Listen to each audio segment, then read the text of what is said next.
ಸೋಮವಾರ 10:30ಕ್ಕೆ ಕಲಾಪವನ್ನು ಹಮ್ಮಿಕೊಳ್ಳಲಾಗಿದೆ. ರಾಜ್ಯದಲ್ಲಿ ಭೀಕರ ಬರಗಾಲ ಇದೆ, ಕುಡಿಯಕ್ಕೆ ನೀರು ಕೂಡ ಇಲ್ಲ.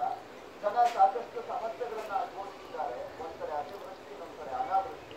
ಇಷ್ಟೆಲ್ಲ ಸಮಸ್ಯೆಗಳು ಇದ್ರೂ ಕೂಡ ವಿಧಾನಸಭೆಯಲ್ಲಿ ಡೈರಿ ವಿಚಾರವನ್ನ ಇಟ್ಕೊಂಡು ಜನಪ್ರತಿನಿಧಿಗಳು ಗುದ್ದಾಡಿದ್ದಾರೆ. ಅವರ ರಾಜಕೀಯ ಚೀಟೆಯನ್ನ ತೀರಿಸಿಕೊಳ್ಳೋದಕ್ಕೆ, ಅವರ ರಾಜಕೀಯ ಬೇಳೆಯನ್ನ ಬಯಸ್ಕೊಳ್ಳೋದಕ್ಕೋಸ್ಕರ ಎಂಎಲ್ಎಗಳು ಇಲ್ಲಿ ಕಿತ್ತಾಟವನ್ನ ಮಾಡ್ಕೊಳ್ತಿರುವಂತದ್ದು. ಜನ ನಿಜಕ್ಕೂ ಉಗಿಯುವಂತ ಪರಿಸ್ಥಿತಿ. ಯಾಕೆಂದ್ರೆ 3 ದಿನ ಆಯ್ತು ಬಜೆಟ್ ಅಧಿವೇಶನ ಶುರುವಾಗಿ. ನಿನ್ನೆಯಿಂದಲೂ ಕೂಡ ಕೋಟಿ ಕೋಟಿ ಖರ್ಚು ಮಾಡಿ ಬಜೆಟ್ ಅಧಿವೇಶನವನ್ನ ಮಾಡ್ತಾರೆ. ಆದ್ರೆ ಜನಪ್ರತಿನಿಧಿಗಳು ವಿಧಾನಸಭೆಗೆ ಬಂದು ಅವರ ತೀಟೆಯನ್ನ, ಅವರ ಬೇಳೆಯನ್ನ ಬೇಯಿಸ್ಕೊಳ್ಳೋದಕ್ಕೋಸ್ಕರ ಕಲಾಪವನ್ನ ಬಲಿ ತೆಗೆದುಕೊಳ್ತಿದ್ದಾರೆ.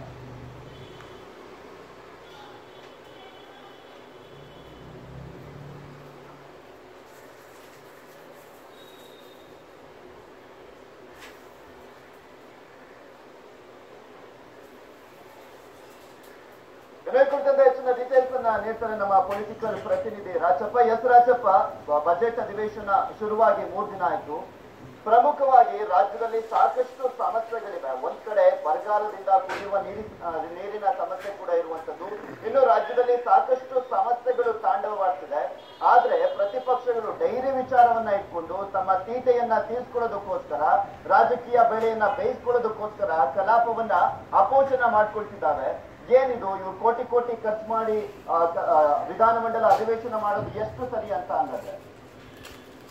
ಇದು ರಾಜಕೀಯಕ್ಕೋಸ್ಕರ ಬಿಜೆಪಿಯವರು ಇಂತಹ ಧ್ವನಿಯನ್ನ ಮಾಡೋ ಮೂಲಕ, ಯಾಕಂದ್ರೆ ಡೈರಿ ಪ್ರಕರಣ ಈಗ ಬಹುತೇಕ ಮುಕ್ತಾಯ ಆಗಿರುವಂತಹ ಒಂದು ಪ್ರಕರಣ ಆಗಿದೆ. ಹಾಗಾಗಿ ಇದನ್ನ ಏನಾದ್ರೂ ಚಿಂತೆ ಇದೆ ಅದನ್ನ ಹಾಗೆ ಉಳಿಸ್ಕೊಂಡು ಜನರ ಬಳಿ ಕಾಂಗ್ರೆಸ್ ಸರ್ಕಾರ ಆ ಮೂಲಕ ನಾವು ಹೋರಾಟವನ್ನು ಮಾಡ್ತೀವಿ ಅಂತ ಸಂದೇಶವನ್ನು ಕೊಡೋ ಮೂಲಕ ರಾಜಕೀಯ ಲಾಭ ಪಡ್ಕೊಳ್ಳೋಕ್ಕೋಸ್ಕರ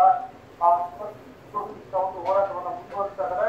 ವಿಶೇಷ ಅಂದ್ರೆ ಇಂದಿನ ಒಂದು ಸದನದ ಸಹ ಬಹುತೇಕ ಶಾಸಕರು ಇಂಥ ಒಂದು ಪರಿಸ್ಥಿತಿಯಲ್ಲಿ ನಾವು ಸದನವನ್ನ ಕಾಲವನ್ನ ವ್ಯರ್ಥ ಮಾಡಬೇಕು, ಕಾಲಹರಣ ಮಾಡೋದು ಸಮರ್ಥನೀಯವಲ್ಲ. ನಾವು ಬರದ ಮೇಲೆ ಅದು